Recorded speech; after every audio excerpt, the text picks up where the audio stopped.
Hello, and welcome to the Life and Diary of David Brainerd. Day number 8, The Diary begins. Part 1. From his birth to the time when he began to study for the ministry, 1718 to 1742. It was from my youth somewhat sober and inclined rather to melancholy than to the contrary extreme, but do not remember anything of conviction of sin worthy of remark till I was, I believe, about 7 or 8 years of age. Then I became concerned for my soul, and terrified at the thoughts of death, and was driven to the performance of duties. But it appeared a melancholy business that destroyed my eagerness for play.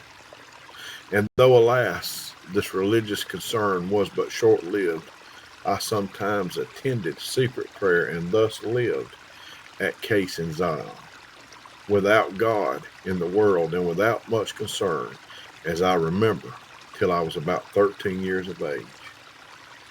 But sometime in the winter, 1732, I was roused out of carnal security by I scarce know what means at first, but was much excited by the prevailing of a moral sickness in Haddam.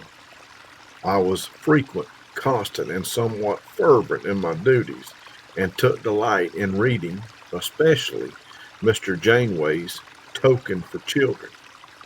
I felt sometimes much melted in duties and took great delight in the performance of them, and I sometimes hoped that I was converted, or at least in a good and hopeful way for heaven and happiness, not knowing what conversion was. The Spirit of God at this time proceeded far with me.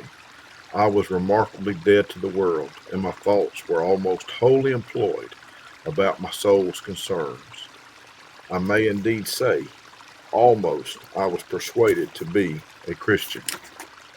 I was also exceedingly distressed and melancholy at the death of my mother in March of 1732. But afterwards my religious concern began to decline, and by degree I fell back into a considerable degree of security, though I still attended secret prayer. About the 15th of April, 1733, I removed from my father's house to East Haddam, where I spent 4 years, but still without God in the world, though for the most part I went around of secret duty.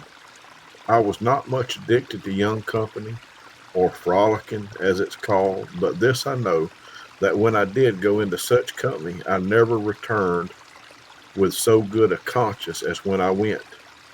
It always added a new guilt, made me afraid to come to the throne of grace, and spoiled those good frames.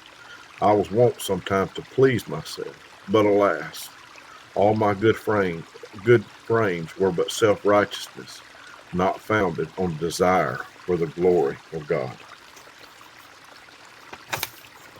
Until tomorrow.